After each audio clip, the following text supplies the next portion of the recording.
Welcome to the Feel Better, Be Better show. Today, Kate and Nevada will answer your questions and introduce new topics designed to help feel better and be better.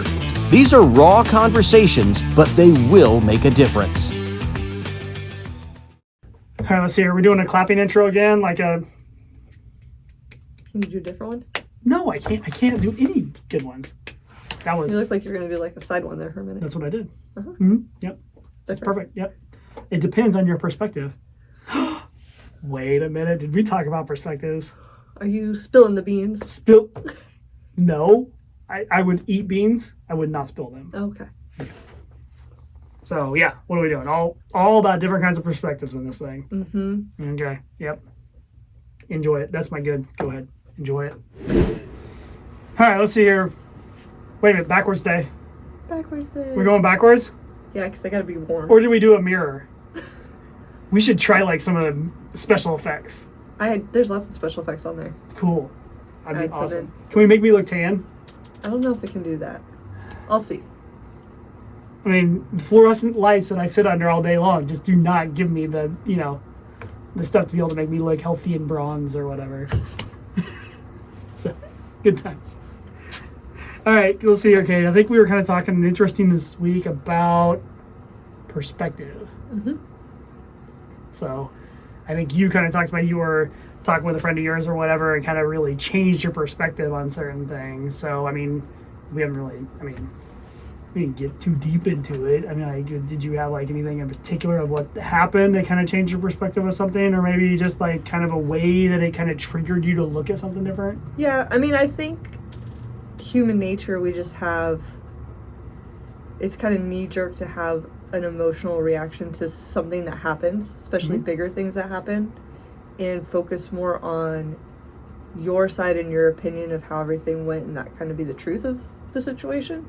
I think my absolute favorite on those is like when you're driving, Mm-hmm. And somebody like cuts you off, Mm-hmm. which I mean, okay, drives everybody crazy.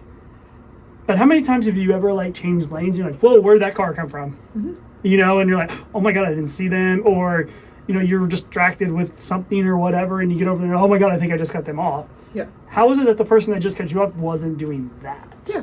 But oh no, it's always the worst person on the planet. Like, can't you believe I was doing this or whatever? Or one of my all-time favorites, which happens to you a lot, you get your order wrong in like the drive-thru or something like that.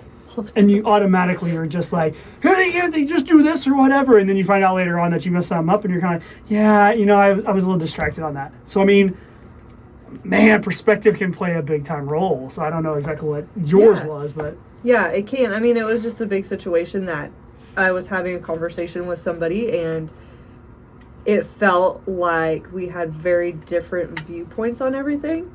And it made the conversation really difficult to have and see each other's side of the situation. And it took a couple days of talking through with that person and then going and talking with a different party for them to look at it and be like, okay, from what I'm hearing though, it sounds like you both were saying trying to say the same thing and the same message, but you were just saying it different, to where the other person couldn't hear it. And I was like, okay, in my head, based on my experiences and everything, the things that trigger me, the things that I've gone through in life, to me, it didn't feel like the same message at me. To me, it felt like something that was a lot bigger deal and hurt a lot more than what it did. And that person, they had their own parts that hurt them. And so for him to be like, no, I think you guys are really trying to say the same thing and trying to get to the same place. You're just not hearing each other where you're at. And I think having someone to bounce it off of and take a couple days where the emotions kind of go away from it a little bit, and then we could kind of deep dive into like, what is exactly going on and why would that person saying this certain thing be a way bigger deal to me than maybe it would to somebody else. Mm-hmm. And so it gave me the ability to kind of see the situation like, okay, they don't necessarily know my end of it. They don't necessarily know their end of it. How can I see what they're trying to put across, and maybe that's not exactly what I would think that they're doing. Mm-hmm. So it kind of helped to like take a step back from it and not be so personal just about me. Yeah. No, I mean, that's probably one of the hardest ones. Like, I mean, we get a lot when we're like in coworkers or something like that. I mean, it almost feels like, they're trying to end me. They're out for me. Can't they just do this right? When 9 times out of 10, they may not even know that it's wrong. Mm-hmm. I mean, so is your perspective that they're trying to, damage you, show you up, get you in trouble, do whatever on that one? If instead, is it something more of like, they didn't even know that what they did was a problem? Mm-hmm. So you kind of got to switch up and go, okay, maybe I need to go teach them.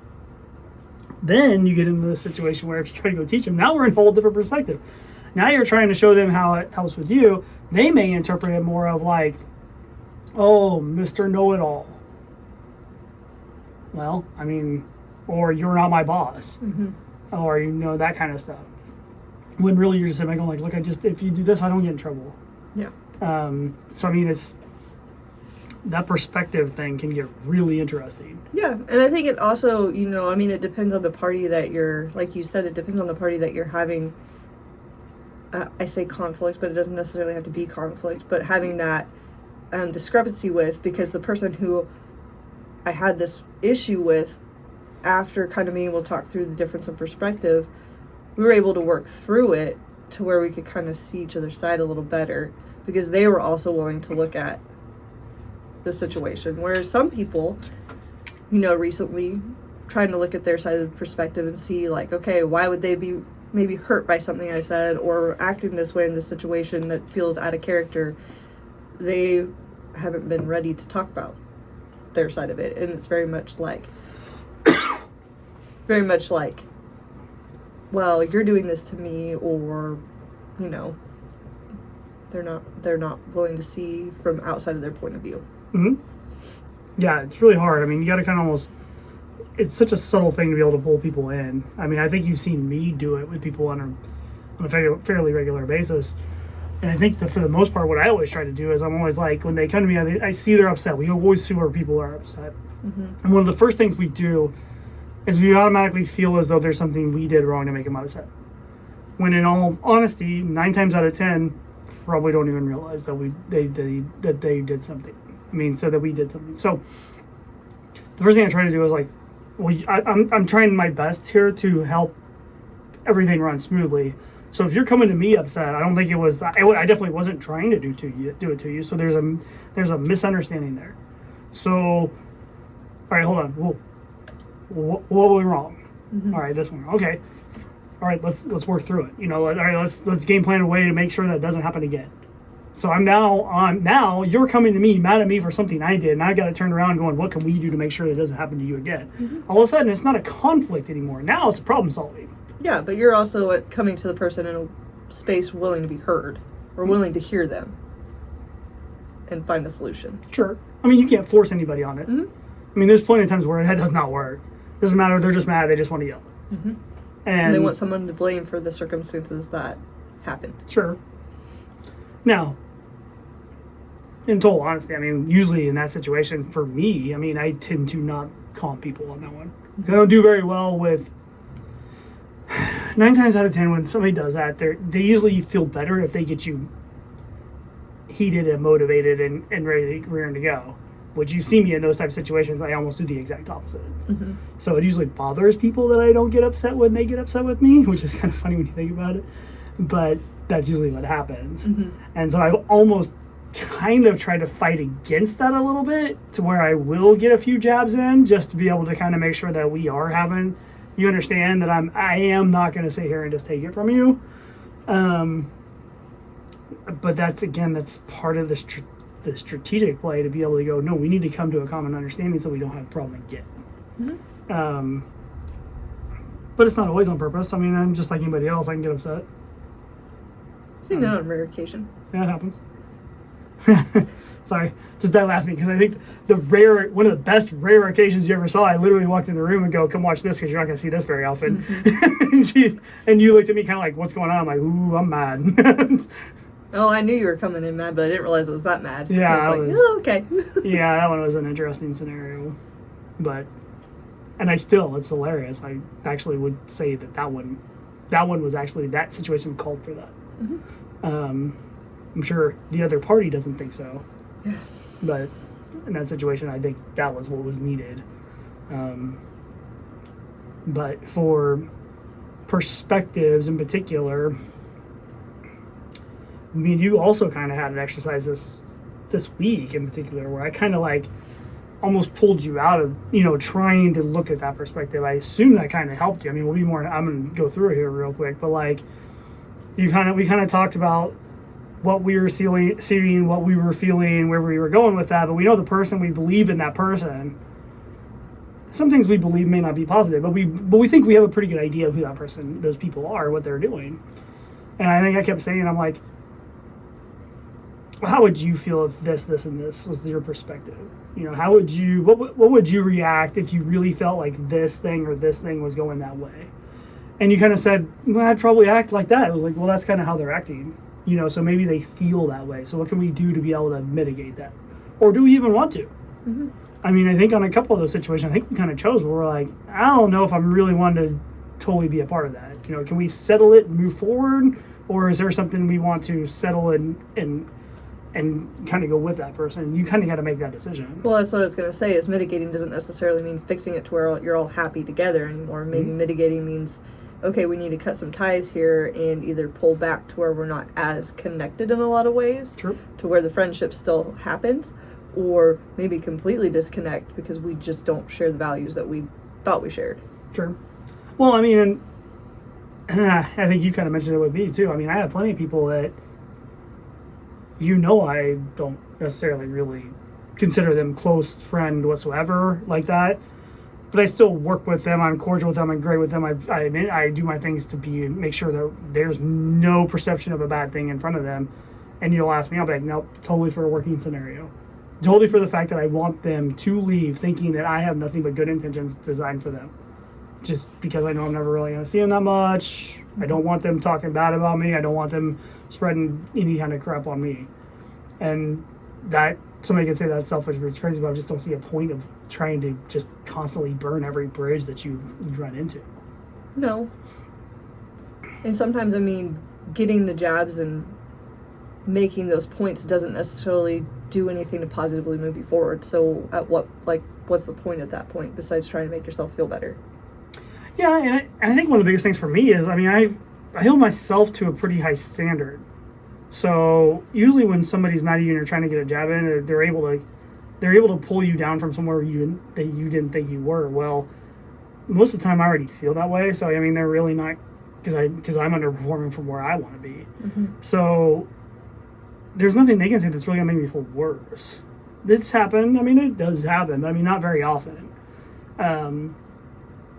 So I think the one I run into on that one all the time is I'm just like, yeah, you can say all those bad things, but it doesn't hurt me.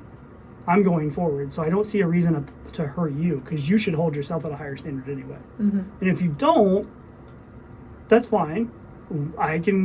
We can go our own ways. I expect you to, but if you don't, that's your call. I don't force other people to do things the way I see that they should. Mm-hmm.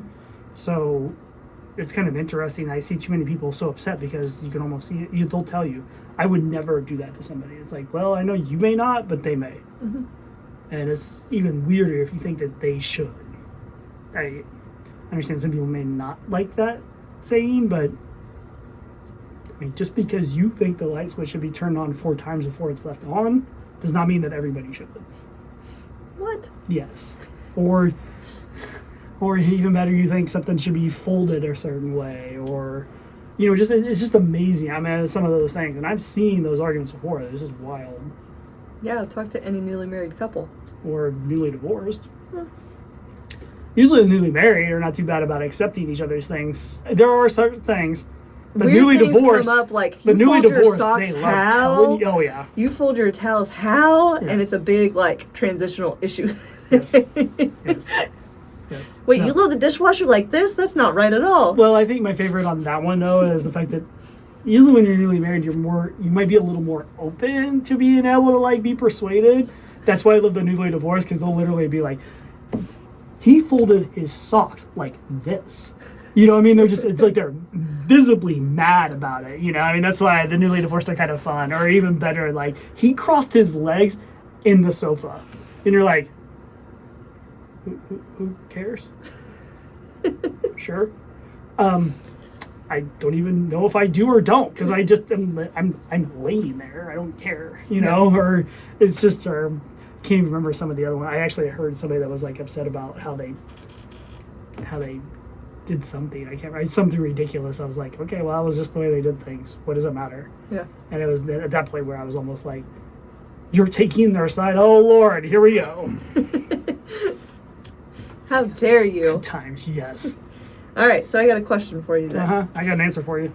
You sure? Yeah. You ready for it? It might be a finger. Oh no. Number one. Okay, I was gonna say, you can't do that on TV, or not really TV. You can't do that on video here. I can actually, but I wouldn't. Go ahead. Okay, question for you. How do you decide when you're working with someone and you're trying to see the best in them and their point of view, when it's a situation that person still warrants moving forward, doing things together, and when it's more separation is maybe a better situation? I'm just curious. What are some like telltale things that you kind of see that you pick up on that you're like, in my experience, because I've had to do this so often, this person is probably not going to be able to have the ability to meet me partway and figure something out, and this person probably will. Because it's always a growing thing and nobody does it perfect. So like, what makes you think it's going to work? I was gonna say, I mean, that one's really tough. It definitely is going to be an experience thing. It's just your experience, and your sometimes almost gut feel. But I say for me, I think what we base it on is one of the biggest ones is probably going to be our risk, and we may not see it that way. But how much risk do I have of that, keeping that person in my circle? Are they going to hurt me emotionally, physically, financially, whatever else you want to do on that? Reputation. Huh? Reputation, sure. Yeah, me being associated with them in what regard will do what to what other people think of me. That's a huge one, reputation. But I think that's one of the biggest things. We do that calculus in our head, not thinking about that risk. But that's, I think, one of the biggest things that people do on that one. So where I think you're kind of heading on this one, though, is I'm kind of looking at how much do I really believe that person can change? And if they do, what are the positives on it? So what is my risk versus reward? That would be the reward side. And then what if they don't and I invest in them? What are the risks that are going to happen? So I'm trying to, in our minds, I think we're basically balancing that out all the time of like, is this risk worth the reward? And where do we play that out? Now, you can also have mitigating scenarios in there where you can say, okay, I really don't think it's going to work. It's a bad risk, but I can limit my exposure so the risk is very minimal. And so you kind of start tailoring that back. So that's when you're kind of like, I'll do this, but I'm not going to do that. And you see if we can give a little bit of that responsibility and see how they handle it. I think that's interesting just because the fact, like, we've got quite a few different areas that we're building a lot of things in, and so you have to work with other people and bring other people in because you can't do it all by yourself. Don't want to do it all by yourself. And there's been a couple situations where it's been like, okay, yeah, this person is a big risk because they have a lot going on and maybe we aren't a good fit or whatever, but mitigated it well to where when it didn't work out, it wasn't a big deal. We could cover everything. But then recently went through another situation where we had someone, high hopes helping us in a certain area and gave them some responsibilities, but it came back like, nope, not able to handle those and take those and not come back and be offended by certain things that happened. And it was just showing that the risk on our reputation and what we were trying to build was more of the higher concern than keeping them going and trying to work something through. Yeah. No, I mean, I'm sure you were looking for, I think you were actually probably looking for something like I answered, even though you probably didn't actually think I was going to be able to answer it that way. It's probably more of like a gut feel. And that's what we all attribute it to. It's hard to kind of always put words into what we're thinking. But I think that's ultimately what you're doing in your head when you're trying to go, okay, well, last time I did this with this kind of person, they did this. So that's my risk. And that would be the bad side. And then you're hoping that it'll be able to do some, so that's your reward side. Mm-hmm.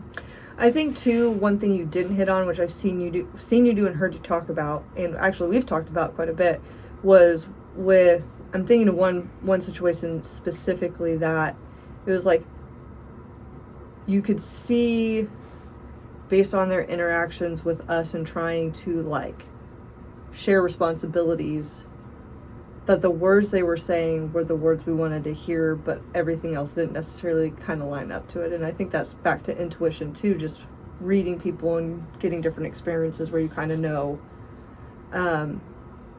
Well, mine I learned. To. Yeah, mine I learned that from playing poker, which is funny to say, but I mean, you kind of learn to trust your intuitions a little more than you trust your ears. Mm-hmm. And that is the fact that we've all been trained from when we were young kids to get along with everybody. Mm-hmm. We've been trained to make sure that we did what people wanted us to do. That's what our parents taught us. I'm not saying that you shouldn't. I mean, in a way, we got to know what people expect out of us in order to be able to make sure we don't cause waves. So one of those things is kind of to believe in people and to tell the truth. Unfortunately, most of us don't get trained very well to lie. So it's kind of one of those things when you ask somebody like, hey, can I go do this? Like the greatest, I think, is when you get a teenager asking a parent if they can go out. And you'll see them, they'll kind of like, it's kind of one of those things, well, what are they doing? They're shaking their head no, but they're saying okay. So if you listen to the words, you're saying that you said it was fine, no problem. Then they go in, and of course there's a problem because the adults remembering that their feelings were saying no. Mm-hmm. So there's a lot of certain reactions that people will give that are completely subconscious that they almost cannot control. Mm-hmm. So you almost got to be more open to what you're picking up on that, and that's where you kind of get that gut feel. Well, that's your subconscious picking up on their subconscious actions. Yeah. So it's a real tough one, and you almost want to recognize it and be able to study it so you can be able to kind of diagnose it, because it's a lot harder to do in live time. Mm-hmm. I say almost besides the words with the body language, even just the words with minor actions that a lot of people dismiss. Well, that was gonna be my next item. Okay. Sorry. I'm just gonna put the script out there. Yeah, Here's the outline of the talk. What I'm gonna talk about next. I forgot we got it all down. No, you're right. No, the biggest one is then you start kind of getting in the breakdown of like, okay, if the person really believes that, they would do things like this, this, and this. Mm-hmm. If they're really truly going for this, they would do things like this, this, and this. Mm-hmm. Are they doing those or not? Okay. Well, what if a person didn't believe that? What would they do? Oh, the things they're doing. Mm-hmm. So I mean, in a way, you're kind of diagnosing what are their actions or what are their intentions based on their actions, or what's in their moral center based on their actions. Which is hard because sometimes we want to dismiss small actions of like, well, maybe I didn't communicate my mission or my feelings or what I want or my intentions, or how do I give them the autonomy to be able to be like, okay, this is my situation. I can kind of take it over and do not exactly how you would do it, but with my own spin, but it still be within what the overall goal is, or when does that deviate from that? Yeah, I think a good prime example, like, so we're doing team stuff on a regular basis or anything like that. So what kind of parents would you like on your team? You want ones that are going to like take responsibility, do stuff like that, or, basically take the initiative to get things done, be able to look through, communicate, that kind of stuff. So when you have like your first team event, what are you doing? Are you reading the room? Is it people that don't follow directions? Is it people that don't help out? Is it people that, what are you looking for? Are you looking for the people that are picking up at the end of the party so you can see who actually has self-responsibility for their actions? There's a lot of interesting ties in there when you start kind of going the exact opposite. So I mean, if we're really evaluating our team and we want to see things, we may say, okay, I want to see which girls actually put their plates in the trash can. I want to see which girls, push their chair back in. Sounds ridiculous. Or even practice which ones pick up balls after they hit, or not even after they hit, after somebody else hits, that it wasn't even them that did the, made the mess. Yep. Yeah. Because it's crazy how many kids don't, and which ones do. You'd be surprised some of them that do. They've been catered to their whole life. Yeah. I actually feel bad for some of the kids because they've had their entire lives of just going, I don't want to, and they don't have to. Mm-hmm. I think anymore on some of those things that we talk about, I look more at the adults than I do at the kids. The kids, yeah, I'm more cognizant of it, but can you train them? Can you teach them? Because it's interesting how certain people can get kids to do certain things and other ones cannot. Yeah, but with that too, I mean, you can kind of tell from the kids that do, like, okay, now if I go look at the parent, it's probably pretty easy to see where that came from. It's usually very clear. Yeah, it's So in a way, you're assessing the parent without the parent even being there. you are. Yeah. And again, I mean, that ties right into our whole perspective thing of think of all those different ways that you can evaluate their personality, their moral compass, their desire, their work ethic, all that kind of stuff by changing your perspective. Okay, what am I going to look for? What kind of things would that type person do? Now, another area I kind of wanted to pick your brain for the rest of the world, because I mean, I use it a lot of times, is you're really good about, like, I don't want to say tailoring your communication because it almost sounds like a negative connotation, like you're intentionally trying to hide something that's not it at all. But like, when you get in a situation like that where you're trying to talk through and relay perspective type situations with people, you have a very unique approach about talking people through that. Do you want to explain that a little bit to people? You want to give away any of your secrets? Well, sure. It's way more simple. Obviously, when you're in a situation where you're in an argument scenario where you're butting heads with somebody, usually there's an expectation that was not met, which means that somebody probably didn't communicate that expectation one way or another. Obviously, perspective comes into that quite a bit. But ultimately, I'm going into it to find out where did the breakdown happen. Obviously, you were thinking that it was going to be like this, and it ended up like that, and I thought that was okay. Or otherwise, we wouldn't be in this argument. And so I'm going in going, okay, what is it that you expected? Is that reasonable? Is that something I should be doing? And I mean, in all of these questions I'm just asking here, in a way, I'm basically throwing back at them. Whoa, what's the problem? Oh, okay, it's that. Okay, well, it doesn't make much sense. Why would I do that and this? Wouldn't I just do this? You know what I mean? It's kind of like, in a way, you see me, I almost ask them questions, steering them to a solution. I was going to say, you're very good at leading them to Well, it seems the point versus directly confronting them where someone would get defensive. Well, it seems that way, that it's a steer. But I mean, ultimately, it's for me. It's I'm almost fact finding of what is it? Where do we got to get to? And obviously, I did something that I thought was the right way to go about, and they had a problem with it. Well, we have to find a way to be able to make it that way. So I had a perspective of the way I thought it should go. They had a perspective of the way they thought it should go. So I have to be able to get their perspective without them completely breaking down on me to where they're not going to communicate at all. At the same time, being able to present my perspective so that they might be able to understand where it came from, so that then we can find a solution. So it feels like I'm steering them, but ultimately I'm just asking a question. And what I'm doing is I'm going through my basis of it for the most part.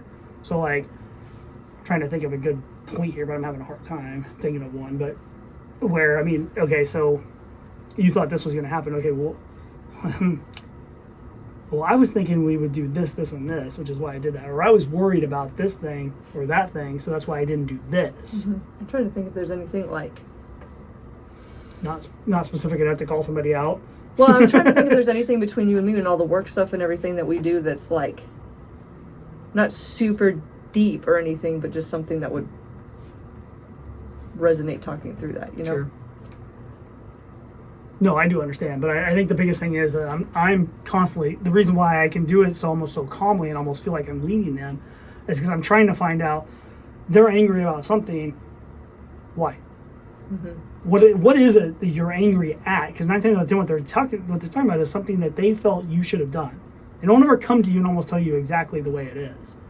No, it's another symptom. Something's there. So I'm almost fact finding again, trying to go, okay, what are we looking for here? What is the actual thing that happened? And you start just paring it down until you find the thing, and it feels like I'm leading them to my point. But sometimes, I mean, you've seen it, where we got to a point where I was like, okay, I'll do it like that now. Yeah. I change. But the whole reason is because I'm trying to solve the breakdown, not necessarily trying to prove that I was right. Yeah. Well, it's interesting too, because I think you can do it with yourself. Like the person who I was talking to, third party wise, it was very much less of a focus. Okay, what is that other person doing? But it's like, okay, you had this reaction, it bothered you this way. And it's like, talk it down to what the real root cause of why it was a problem. Because it's not usually the thing that feels like the problem on the surface. It's usually a deeper level of something else that was really the problem. It just feels like this is the problem because this is the last thing that ticked me off, or, you know, It's usually a culmination, yeah, how it manifested in that situation, but that's not necessarily the reason that it bothered me. a tipping point. Yeah. So it's, if you can take yourself and walk yourself back of like, it's interesting that I had this reaction to this situation. Why would I have this reaction? Like, this person said something and it really bothered me. Why would it really bother me? Okay, looking at the relationships I've had in my past, when someone's done this or people have implied this, it makes me feel a certain way. So now anytime somebody says this in this certain tone or whatever, it makes me defensive because I think that they're saying this message that I heard for my whole life. And they probably never even meant it that way. Yeah, I know. I mean, what was that? Can't remember her name, and I know you read the book. I haven't read the book yet, but where she even talks about how, like, even our emotions are more, our brain is interpreting what our body is saying. yeah. So somebody basically tells you this, you remember this thing, makes your heart start pumping, you automatically get defensive, even though what they said was completely perfect at the time, but you're taking it as offensive when it was not at all. Because it's really weird how our brain works like that. It's just a chemical reaction. So if your body starts doing a certain thing based on something that happens, it'll start acting like, oh, like it is scared, or it is defensive, or it is under attack, even though that had nothing to do with it. Yeah, I mean, I can perfectly tell you with, we had, we'll call her a mutual friend, not really a friend, but like get pretty aggressive with you in conversation one time about something that was forgotten to give to her.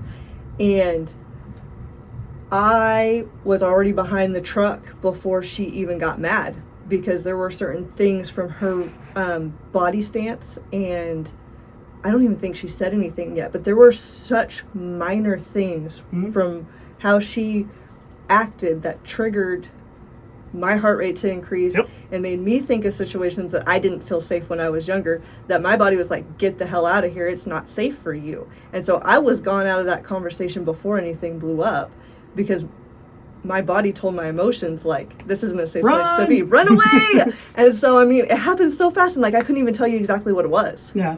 So that was the thing about the book, is there's like so many triggers that you don't even necessarily know exactly what they are because they're so small. Yeah. Yeah, that's a good prime example, I think. And then coming back to that, and some of those leading somebody to a certain point or trying to diagnose a perspective, I mean, asking that question so many times is like, is my reaction a proper reaction? Is how I'm feeling accurate? You know, what would, if I was trying to do the point that they gave me, what would the way I would present it, and how do I expect the other person to feel?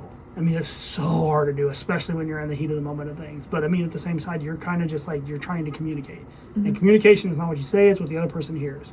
So you got to watch out. Because I mean, you could be saying all the right words, but the other person can be hearing danger, fight, let's go. I mean, so you got to watch out on that one. Yeah. And it's hard when you're on the other end where you're like, I don't mean it like that. I don't intend that message to be that way. Like, I just said your butt looks a little big in those jeans. I didn't mean they look awful. You know, that never works. But I mean, you can have all the best intention in the world, and when that flares up, sometimes you have to walk away and then come back to that conversation, because you could be really mad at me for something I did and that not be my intention at all. But if you're mad at me and I can't, like, you know, I'm trying to hear what you're saying, and I'm trying to figure out what the deeper cause of it is, and I'm trying to find a solution to fix this. But if you're so worked up that we can't come and talk about it, like, it's not going to do any good to talk about it. Well, that's the funny part, because I mean, again, and it's so hard. Your person you're talking to gets worked up. Could have been nothing that you truly said or did. It could have been totally the reaction, and they could totally figure it out, and they could go do that. Or it could be something even ridiculous, like, oh, you thought I said girlfriend? I said, you know, anti-friend. You know, I mean, just something so dumb and simple, but just went off into this huge tangent real fast. It's okay to take a pause and come back. What is that old saying or whatever? Don't go to bed angry.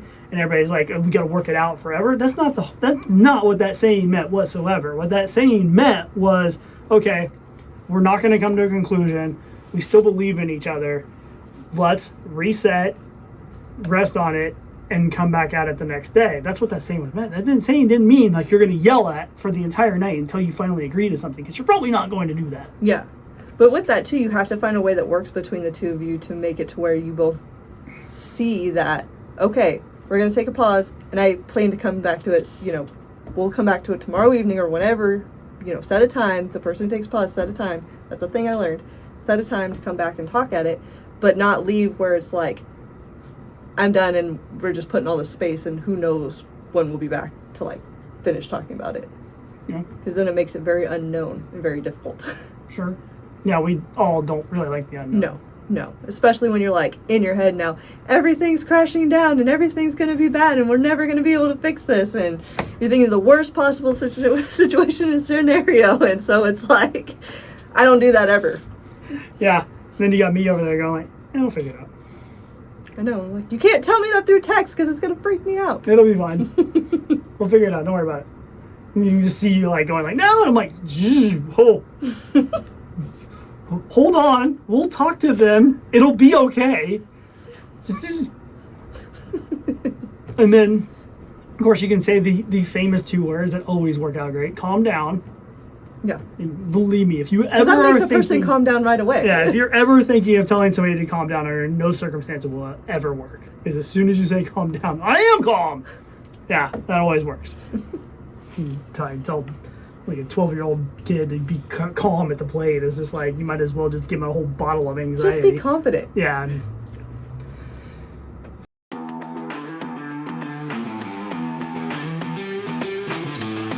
Thank you for watching. Kate and Nevada hope you've enjoyed this show and found it useful and empowering. If you have any questions or comments, please contact them at Kinetics.com. That's KNETICX.com. They're on Facebook, Instagram, and TikTok as well. And please write a review of the show. Kate and Nevada appreciate hearing the feedback, and they welcome your reviews, and your word of mouth will help others learn how to feel better and be better.